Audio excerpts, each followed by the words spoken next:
இன்றைக்கி வந்து Sunday special என்ன என் வீட்டில் செஞ்சேங்கிறது தான். இந்த பிப்ரவரி மந்த் சண்டே ஃபுல்லாகவே நாங்கள் எதுவுமே நான்வெஜ் எடுக்கவும் இல்லை, செய்யவும் இல்லை.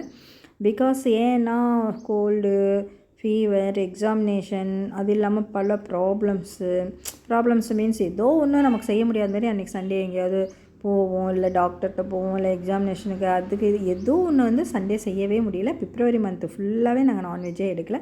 இந்த சண்டே தான் நாங்கள் எடுத்தோம்.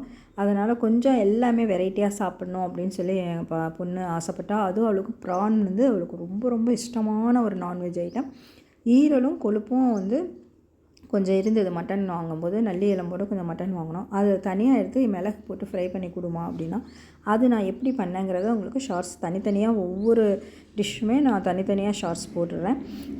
அந்த மாதிரி செய்யும்போது நமக்கு ஆயில் கம்மியாக இருக்கும். ப்ளஸ் அதில் வந்து நமக்கு வந்து இம்யூனிட்டியோட ஈரலில் ப்ரோட்டீன் இருக்குது, வெந்தயக்கீரை உடம்புக்கு நல்லது, நல்லி எலும்பு சூப்பும் எடுத்து கொடுத்துருப்பேன். அது எல்லாமே நான் இதில் வீடியோவில் காமிச்சிருப்பேன். எல்லாமே வந்து ஹெல்த்தியான ஃபுட்ஸ் தான். வீக்லி ஒன்ஸ் இந்த மாதிரி நம்ம சாப்பிடும்போது நம்ம வீக் ஃபுல்லாக நம்ம ஒர்க் பண்ணுறது வந்து நமக்கு வந்து அந்த ஸ்டாமினா நமக்கு கிடைச்சிடும். ப்ரானுக்கு வந்து நான் ஒரு மசாலா ரெடி பண்ணியிருப்பேன், அதையும் வந்து நான் வீடியோவில் காமிச்சிருப்பேன். இன்றைக்கி வந்து எங்கள் வீட்டில் வெந்தயக்கீரை, உருளைக்கிழங்கு, மட்டன் எலும்பு போட்டு மட்டன் குழம்பு. காலையில் பார்த்திங்கன்னா வெறும் இதை பாருங்கள், குதிரைவாலி போட்டு கஞ்சி தான் பண்ணேன். மீதி கொஞ்சம் கிண்ணத்தில் இருக்குது, அதை தான் நான் இப்போ காட்டுறேன். எதுவுமே நான் மார்னிங் எதுவும் பண்ணல. வெந்தயக்கீரை வந்து இந்த மாதிரி வெறும் உருளைக்கிழங்கு போட்டு வெந்தயக்கீரை போட்டு நான் செஞ்ச மெத்தட்லேயே ஒரு குழம்பு வச்சு பாருங்கள், சூப்பராக இருக்கும். மட்டன் பியூர் வெஜ்ஜாக இருக்கிறவங்க, இல்லை நான்வெஜ் சாப்பிட்றவங்க இந்த மாதிரி ஒரு தடவை செஞ்சு பாருங்கள், கண்டிப்பாக நீங்களே அதை வந்து இது பண்ணுவீங்க. அதேமாதிரி மட்டனில் வந்து கொழுப்பு ஈரெல்லாம் இருந்தால் தனியாக எடுத்து இந்த மாதிரி குழந்தைங்களுக்கு ஃப்ரை பண்ணி கொடுங்க. ஒரு 20 இயர்ஸ் வரைக்குமே நம்ம சாப்பிட்லாம், அதுக்கப்புறம் 25 இயர்ஸ் வரைக்கும். அதனால் இந்த மாதிரி செஞ்சு கொடுத்து இதிலே சாப்பாடு பெனஞ்சு சாப்பிட்டிங்கன்னா அவ்வளோ எம்மியாக இருக்கும்.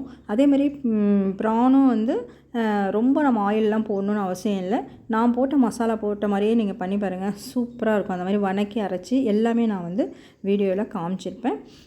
மெயினாக வந்து என்ன நான் சொல்கிறேன்னா, இந்த மாதிரி ஒவ்வொருமே நம்ம பார்த்து செய்யும்போது குழந்தைங்க நல்லா விரும்பி சாப்பிடுவாங்க, உடம்புக்கும் நல்லா ஆரோக்கியமாக இருக்கும். அதுதான் இதில் வந்து நான் மட்டன் சூப் எடுத்திருப்பேன். வெறும் மட்டன் வந்து இஞ்சி பூண்டு போட்டு மஞ்சத்தூள் போட்டு உப்பு போட்டு அதுவும் வந்து சூப்பும் எடுத்து கொடுத்துருப்பேன். அதுவும் நான் ஷார்ட்ஸில் காமிச்சேன். இந்த வீடியோ பிடிச்சிருந்தால் லைக் பண்ணுங்கள், ஷேர் பண்ணுங்கள், மறக்காமல் சப்ஸ்கிரைப் பண்ணுங்கள். சண்டே வந்து எல்லாருமே இந்த மாதிரி ஹெல்த்தியாக செஞ்சு சாப்பிட்டு இந்த பனிக்காலத்துக்கு இந்த மாதிரி சூப்பு எல்லாமே ஹெல்த்தியாக சாப்பிடுங்க.